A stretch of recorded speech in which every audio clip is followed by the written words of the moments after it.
Hanging out up here in Central Square today with Jordan Bennett. We've talked to Jordy a lot over the years. Of course, he was a longtime sportsman campaigner. Started racing back in 2001 and ran weekly right up till 2016. Scaled back, started concentrating on his nephew's racing a little bit more. He has roughly 20-plus wins, won a championship at Fulton back in 2012. And as you can see, what is behind him right now is not a modified. That is a new crate sportsman that they're running up at Can Am this year. Jordy, how we doing, man? Pretty good. Hanging Shop in there. came out really nice, man. Yep, just got it finished. We're putting the last coat of paint on it when I got a race car idea, so it happened pretty quick. When did you get the race car idea, and when did you decide that this particular event, and by the way, they're running them this year at Can Am, when did you decide that this was what we should have? I've always kind of wanted to get into a sprint car. We just never really had the opportunity. So I think it was probably around New Year's. We were talking to some people at the party, and I heard rumor about a 602 crate class, and I was like, oh, really? So I immediately called Sean. And Sean Donoff? Yep. And it was history from that night. He had a car laying around. Going to put it back together. Is actually going for powder coat. And I got talking with him and pulled the trigger, and here it sits. What are we hearing about car counts and how many people are actually doing this? I've talked to Tyler a few times. What are you hearing? Yeah, I've heard quite a few people are interested in it. I actually had talked to somebody the other day, and they had brought it up to somebody that they know, and they were like, oh, really? Maybe I'll sell my sportsman car. So I think the word's getting out there, and I think a lot of people probably make the switch. It's a little more affordable, and it's something different. It's not the same class. Like for me, I've got a lot of years in a sportsman class, so it's something I always wanted to do, and it's a perfect opportunity. So yeah. I learned years ago that sprint car parts, because I was looking stuff up when I was following the World of Outlaws, chassis, bolt-ons, everything seems to be a lot cheaper because there are more sprint cars. Is that what you're noticing as you're putting this together, and more vendors across the country? Yeah, supply and demand.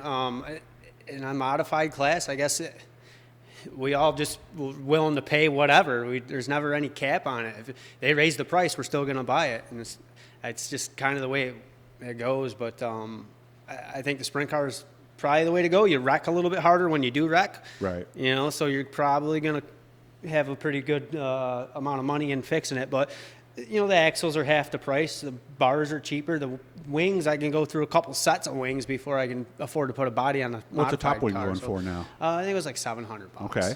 And so the front one was like $150. You said this is not a Panther car. It's an actual Mach 1? No, this is not a Panther. This is a Mach 1 chassis. It's a 2018. That's Mark Smith, by the way. Yeah, it's got roughly 5, 6, 7 races, somewhere in there on it. Mm-hmm. I believe Sean actually got a win with it, but obviously he does the Panther chassis, and he wanted to at least race this and give the Mach 1 an opportunity. I think he wanted a raffle or something, didn't he? Or maybe the banquet. I think it was the ESS something? banquet or something like that, yeah. Mm-hmm. So it's basically a new car. Yeah, there's nothing on it that's severely used. I mean, the front axle is used up, but it's all brand new radius rods, and everything's pretty much new on it. The steering box is just rebuilt, but it's pretty much new. Other than that, it's pretty much brand new.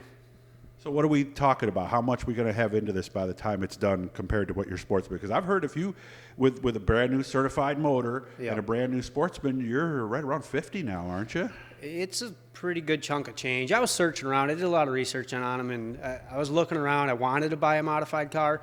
You know, I'm a modified guy. I've always been. My dad was. You know, we are. All of our friends are. So it was kind of just down to the cost of it, and rollers for modifieds that were decent, not great, are still 20, 25, 30 grand, you know what I mean? And we're into this right now. Once we get the engine up and running, like 15,000, and it's a brand new car, you know? So there's no junk on it. It's affordable, and we're going to have fun, hopefully. And I heard you could even go, depending on if you have an older motor sitting around and things like that, you can even get down to around 10 for one of these complete race especially car, if you have a motor. There's not a lot to do. I think they got to drill the camshaft and put an oil pan on it. That's what you got to do to switch over. Oh, that's right, because they have some systems, don't they? So it's going to be I think they're changing the pans just because of the depth difference between the modified car. So drill the back of the cam, and they're ready to go. So, but you can use an old motor. You know, you don't have to have a brand new engine. And the carburetor is different because it's methanol. You said it's bigger. Yeah, it's a 750. Do they mandate a particular one or any 750, or do you know? No, I don't really know yet. Okay. We're still, like I said, this is all new to me, so it's going to be a whole different animal for us. as far as everything, the setup, the only thing that's going to be the same that I'm used to is the actual crate engine. So Yeah. other than that, it's going to be a whole different ball game. Yeah, watching the fuel pressure rise as they push the car, Yeah. and you're going to be able to. Well, of course, it's not fuel injection, gonna so you be- won't be able to it's lean gonna be it. pump. Yep. Yeah, so you won't be dealing with some of the Yep, things. so- And you've always wanted to try one of these. You said. I've always wanted to try one. My goal was always to be a 360, but Okay. I'm going to go with what I can afford. And I got to get my feet wet. I've been out of it a long time, and I know nothing about these cars, so we're just jumping in and hoping we can swim. That's kind of part of the fun of it, though, isn't it? To learn Yeah. something totally different, not just from working on it, but driving it and everything else. Oh, absolutely. It's going to be fun for me. I always liked the maintenance side of it and actually learning the setups. And for me, getting it in the garage at nighttime when nobody's around and actually looking at it and learning about it is equally as fun as driving it for me, the building process. So. And you raced Can Am Weekly before, right? We ran there Years ago, right? Yeah, I actually started there. That was one of my first tracks I started at, and I was 15. So I got a lot of laps there. 3 seasons, I think, before Okay. we switched to, and then we went to Thunder Alley and. And you've been there Fulton. since they shortened it, or So no? I have not. I heard it's not a heck of a lot different. Yeah, But it sure looks a lot different, but I don't know how it is actually to be behind the wheel. Did they do it again? I believe I don't. I'll check with Tyler and see. I'll have to make sure I do that. I thought believe heard- it's still the same. I thought I heard that they were going to cut 1 and 2 again or something like that. but- Okay. They might just be changing the angles, trying to get the Yeah. outside a little bit more. So, But- but- yeah, because I remember you guys were on the chip, you sportsmen. You were on the chip all the way down the backstretch Yeah. pretty much, right? Yeah. So, and I personally don't care where it is. I just want to get in this thing and have some Yeah. fun. And the other thing you told me, too, maintenance. A lot less maintenance on this. There's no body to take off. It is a lot less maintenance, isn't it? Yeah, it's just all around going to be easier for us. And the boys are getting older. They're in sports a couple days a week, different sports sometimes. So we're all over the place. I need something that I can have fun with, and it's not going to take up my whole week. I don't have to live out here to do it. So everything just kind of pointed to the sprint car, and here we are. And methanol, you were telling me you could use as much as 10 gallons of DB98, and that's about $11 a gallon. So do the math, guys. That's $110. Where with this, methanol is between $3 and $4 dollars a gallon, and if you use 12 of those, we're talking anywhere from $36 to $48. So you cut your fuel price in half. Yeah, I think it's going to.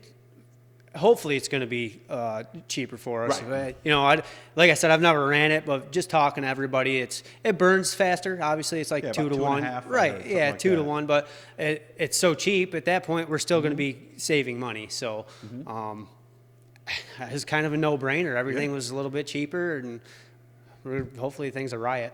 And you live out here in the country, so you can push it down the road to start it at some Oh, point. yeah, the neighbors are going to hear it go down the road quite often, I'm sure. Do they mandate any particular header or no? No, they got just a 602 crate header that they use. Okay. I But don't it doesn't know have if to be a Henry exhaust or something No, specific, no, right? no. Mufflers? No mufflers? No mufflers. Okay. Yeah. All right. So here's some of the basic stuff, guys. If you're interested in this, get a hold of Tyler Bartlett up at Can Am. He is on social media. He is on Facebook, so you could message him there, or you could call the track because he's getting cars. He's getting several of them and selling them to guys, and this is going to happen this year. So it's going to be exciting. Going to be a nice story to follow this year for you. I hope you have fun. Yeah, thank you. Hit the Blue E, guys. That'll subscribe. You know, every time we're talking to somebody cool and in a shop somewhere. And, man, this is a nice shop. You got to be super excited with the way this came out. Yeah, I'm pretty pumped about it. I'll So come it back took some a other long night. time. We'll break that bar in, okay? Oh, perfect. Good to see you, man. Yep.